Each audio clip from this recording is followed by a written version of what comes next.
So, all right, folks, Speaker Nancy Pelosi's October 31 trick-or-treat Halloween deadline for this grand Democratic deal on $1 trillion infrastructure package and $5 trillion entitlement welfare state, it's big government socialism, an orgy of massive spending and taxing and regulating and Green New Dealing in all likelihood is not going to be met.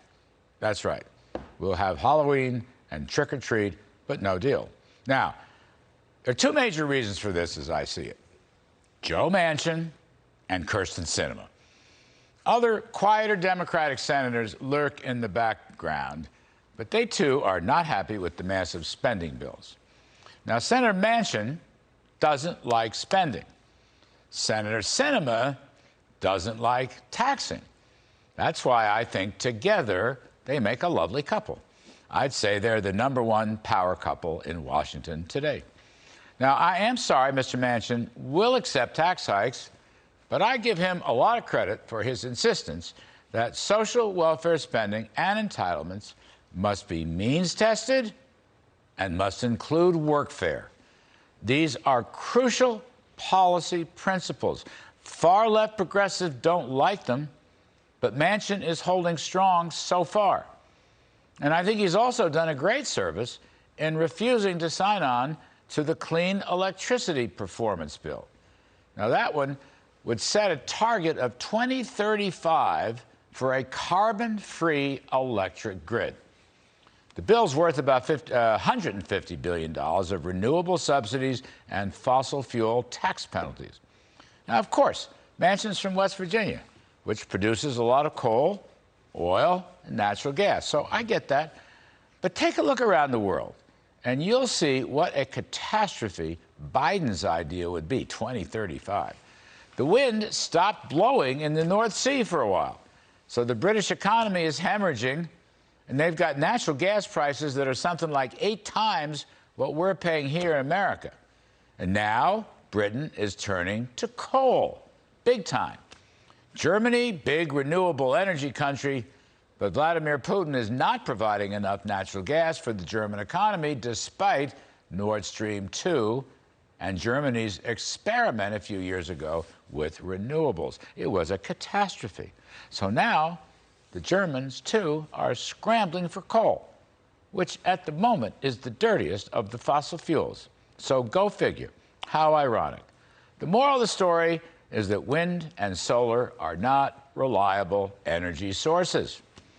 Oil, natural gas, and coal are reliable. In fact, coal sales in the U.S. are actually up for the first time since 2014. Natural gas prices were soaring. They've come off a bit, but still very expensive. The oil price over $80 a barrel. And it's the middle class that's getting creamed by all this energy inflation. And, of course, the best renewable of them all, nuclear power, has been completely shot down by the greenies.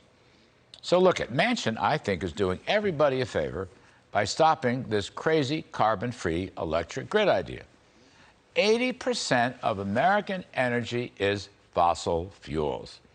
Biden wants to stomp on it. His Green New Deal, regulatory threats, tax hikes, and by the way, jawboning banks and lenders not to make loans to fossil fuel companies have all stifled fossil fuel production. We are 2 million barrels per day short of where we were pre-pandemic. That's the fossil fuel shortage. Producers don't want to invest, don't want to produce because government policy threats. I can't blame them. But because of those shortages, prices have gone way up. Renewables, excluding nuclear, are still only about 3% or so of our power. You think this is all going to change in 14 years? Really? I think that's the nuttiest thing I've heard yet from the Bidens, and they put out a lot of nutty things.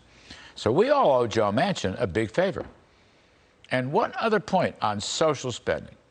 These unbelievable housing subsidies are now under fire by Manchin and many other moderates.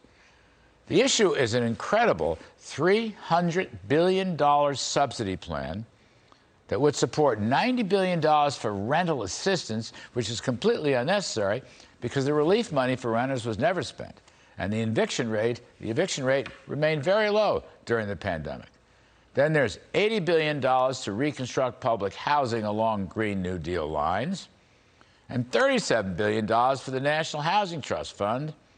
And my favorite, which is a $10 billion plan that, get this, would provide a $25,000 grant to first-time homebuyers with eligibility based on minority status. In other words, more discrimination, more woke, more critical race theory from the far left. This is not the only program based on discrimination in this budget, but the whole lot of them is an outrage.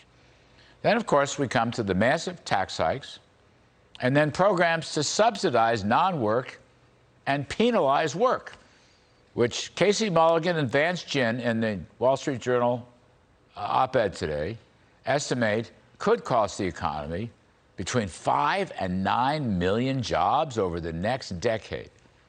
That is incredible. As far as I can tell, Senator Sinema is opposed to the tax hikes on businesses and individuals. Good for her. So Mr. Manchin has our back on welfare dependency, on means testing, on workfare, and energy. Senator Sinema has our back on taxes. And that's why they make such a lovely couple. And I wish them well. And that's my riff for tonight.